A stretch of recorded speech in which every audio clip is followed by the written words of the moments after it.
Да се надминат стереотипите и повеќе да се грижиме за другите. Да не совлада нетрпеливоста и нервозата и да го изгубиме мирисот на реалноста. Клеветењето да не ги исполни нашите маси и да го заземе првото место во нашиот дом. Љубете ги ближните и Бог ќе знае да ве награди. Се пораките на поглаварот на Римокатоличката црква папата Франциск на историската миса од центарот на Скопје.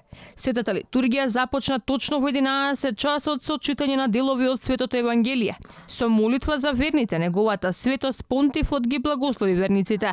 Господ дојде за да му даде живот на светот и го прави тоа секогаш на начин на кој успева да ги предизвика рестриктивноста на нашите пресметки, просечноста на нашите очекувања и површноста на нашите интелектуализми.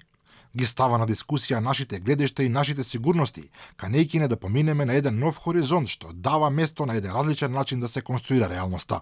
Навикнати сме да го јадеме тврдиот леп на дезинформацијата и завршивме како затвореници на дискредитацијата, на етикетите и презирот.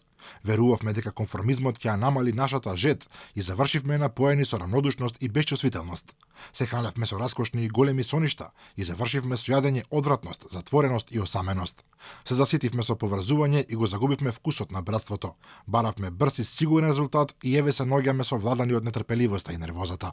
Да кажеме силно и без страв, гладни сме Господи за искусување, како онаа толпа на умножувањето на Твоето милосрдие, способно да ги скрши стереотипите и да го делиме и споделуваме со чувството на Отецот кон секоја личност, посебно кон оние за кои никој не се грижи, кои се заборавени или понижени.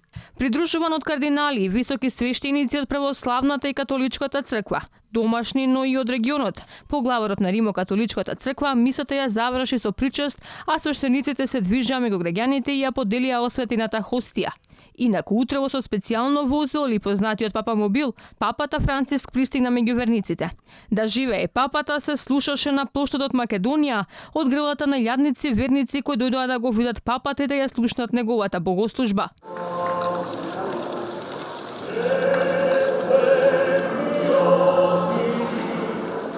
Почистени што може да го видат одблизу, верниците посакаа благослов за здравје и мир. Ова е историска посета, првпат папата доаѓа во нашата земја.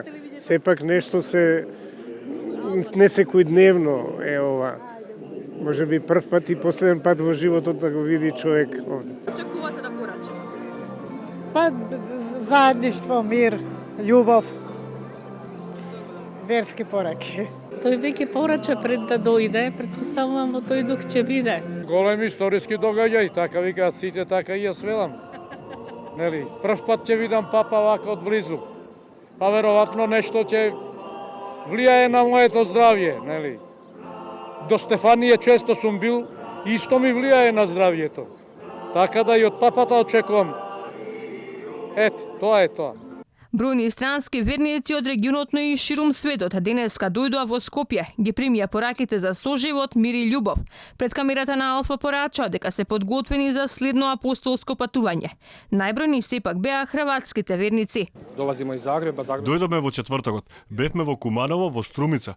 Ги посетивме браќата, доаѓаме од Загреб и го следиме папата ни светот. Да бидеме храбри секогаш не охрабрува, да бидеме луѓе и да ги сакаме сите. Јас си го збогатив духот. Очекувам љубов кон другите луѓе и разбирање. Да исполниме негово реч. Да го исполниме неговиот збор и тоа секој ден одново. Го следиме папата и кога е во близина секогаш присуствуваме. Како секој народ не ни треба пари и не ни треба оружје, туку да му служиме на Бога. Само Бог не исполнува. Пред историската миса, од каде го испрати својот благослов, папата се сретна и ги слушна и сиромашните. Имаше емотивна средба со самохрана мајка која му ја раскажа својата животна судбина и побара негов благослов. Се поклони и пред споменикот на скопјанката Агнеса Гонџа Бојаджиу или мајка Тереза, која тој лично ја прогласи за светица. Ги поздрави и сестрите од редот на Светата мајка Тереза. Во нејзината спомен куќа тој се сретна и со лидерите на верските заедници во Македонија. Папата Франциск пристигна во Македонија со 30 члена висока свештена делегација од Ватикан, а неговата посета на земјава ја следеа преку 400 медиумски екипи од земјава и светот.